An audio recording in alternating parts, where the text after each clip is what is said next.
Bonjour les élèves de la 6e année. Aujourd'hui, nous allons exploiter un concept en géométrie, plus spécifiquement les transformations géométriques. C'est un concept que vous avez déjà vu en 5e année, mais qu'aujourd'hui, nous allons aller plus en profondeur en voyant les transformations successives. Pour la première partie de la vidéo, je vais commencer par faire un retour sur les termes que nous utilisons afin d'effectuer des transformations géométriques. Je vais expliquer chaque terme en vous donnant des petites définitions pour ensuite arriver à faire des transformations successives.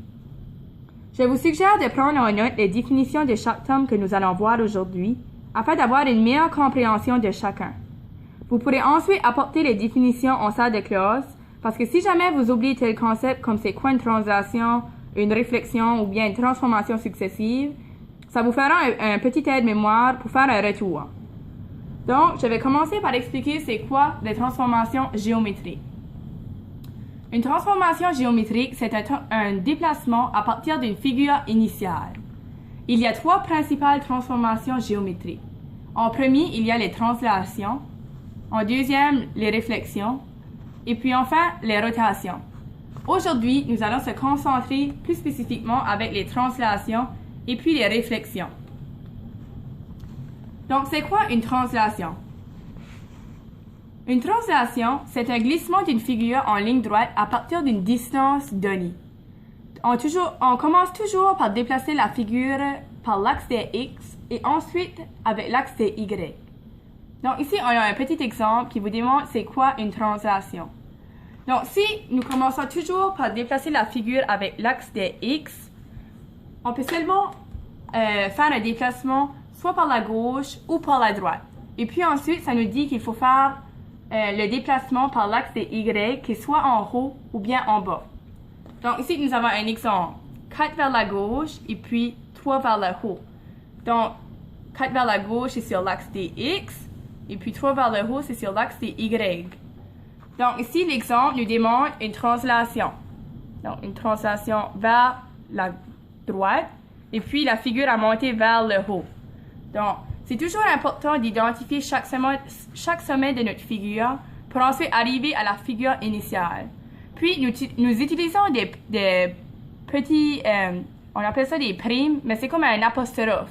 Donc ici, notre translation est de A à A', et puis ici de B à B', et de C à C'.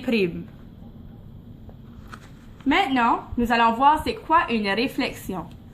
Une réflexion, c'est une image miroir à partir de la figure initiale. L'image est inversée par rapport à l'axe de réflexion, soit par l'abscisse ou bien par l'ordonnée, c'est-à-dire l'axe des X ou bien l'axe des Y. Si tu prendrais une feuille et tu la plierais en deux, tu vas obtenir la même figure, donc on appelle ça comme une image miroir. Ici, j'ai deux petits exemples qui nous expliquent c'est quoi une réflexion. Donc, en premier, nous avons une réflexion par rapport à l'axe des X. Donc, si nous regardons l'exemple, nous identifions ici l'axe des X. Et puis, l'image en bleu, c'est la figure initiale, donc la figure du départ. On pourrait bien l'identifier en disant que nos sommets sont A, B et C. Et puis, si nous plierions notre feuille en deux par rapport à l'axe des X, nous obtiendrions la figure finale qui est le triangle orange ici. Donc, le A ici, nous pourrions bien l'identifier par un A', le B, B', et puis ici le C, C'. Donc ici, c'est notre figure finale. Ici, j'ai un autre exemple qui nous explique c'est quoi une réflexion par rapport à l'axe des Y. Donc, le premier exemple ici, c'était l'axe des X, qui est l'abscisse, et puis ici, c'est l'axe des Y, qui est l'ordonnée. Donc, encore ici, nous avons une figure initiale, qui est la figure colorée en bleu. On peut identifier les sommets A, B et C. Si nous demandons de faire une réflexion par rapport à l'axe des Y et que nous plierions notre feuille en deux, nous obtiendrons la même figure qui est l'image inversée. Donc ici, nous aurions le A', notre C' et puis notre B'. Donc maintenant, je vais vous expliquer c'est quoi une transformation successive. C'est ça le concept nouveau que nous allons voir aujourd'hui, qui est un concept que nous devons bel et bien acquérir en 6e année. Donc, une transformation successive, il s'agit de faire subir à une figure deux transformations géométriques telles que la translation et la réflexion, une à la suite de l'autre. Donc, en 5e année, vous faisiez des transformations géométriques qui impliquaient seulement un déplacement. Mais aujourd'hui, les transformations successives, c'est deux déplacements qui impliquent la translation et la réflexion.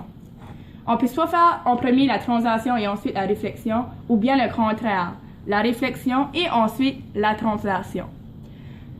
Lorsque nous faisons des transformations successives, donc deux déplacements dont un problème, il est important de laisser les traces en nommant la figure initiale et les autres images obtenues. Donc, comme l'exemple que je viens de vous expliquer avec la réflexion, il est bel et bien important d'identifier chaque figure. Donc, la figure initiale, l'image 1 et l'image 2.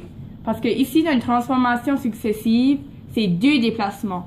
Donc, nous avons notre figure initiale, notre premier déplacement qui va nous mener à l'image 1, et puis le deuxième déplacement qui va nous mener à l'image 2, qui est la figure finale.